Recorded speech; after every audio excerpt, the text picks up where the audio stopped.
Hello everyone, this is the KINOT Speaker number 8. The next Kina on the morning of Tisha B'Av starts with the word Echa Atzta Be'apecha, and the rhyme is on purpose. In this Kina, Rabbi Eliezer HaKalir is coming before God and asking very hard questions. As a matter of fact, questions on the level of, how can you do this? How can you do this to the Jewish people? How can you take a bunch of sinners and make them victorious, and take the Jewish people, your chosen people, and make them lose? How could you do this? Now, I know there is a school of thought within the religious community that says you never can ask questions of God. It is absolutely inappropriate to ask questions of God.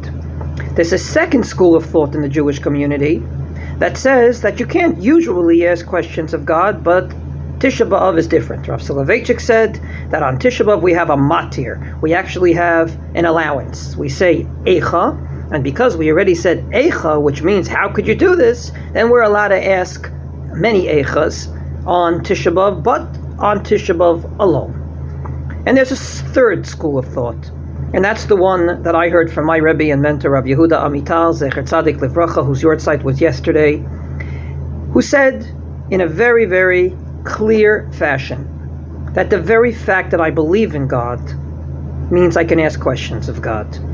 The very fact that I have a relationship with God means I can ask questions that are very hard and harsh, just like I can praise God and thank God and request of God.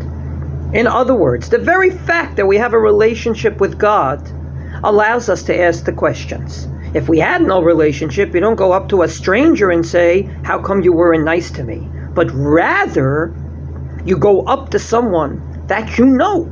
You go up to someone that you have a relationship with, and you say, how could you be so terrible to me, the chosen, your friend? That's exactly what this Kina is doing, and with rhymes the entire time.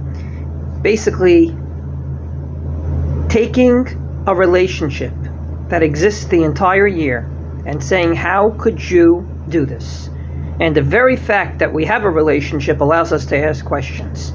It doesn't mean, however, that we understand the answers, and that's what we're going to learn at Mincha on Tisha B'Av. Ki lo machshavotay machshavotechem velo darkechem derachai. My thoughts are not human thoughts, my ways are not human ways, says God. But to ask the question, to look for the answer, is 100% legitimate the entire year, and obviously on Tisha B'Av.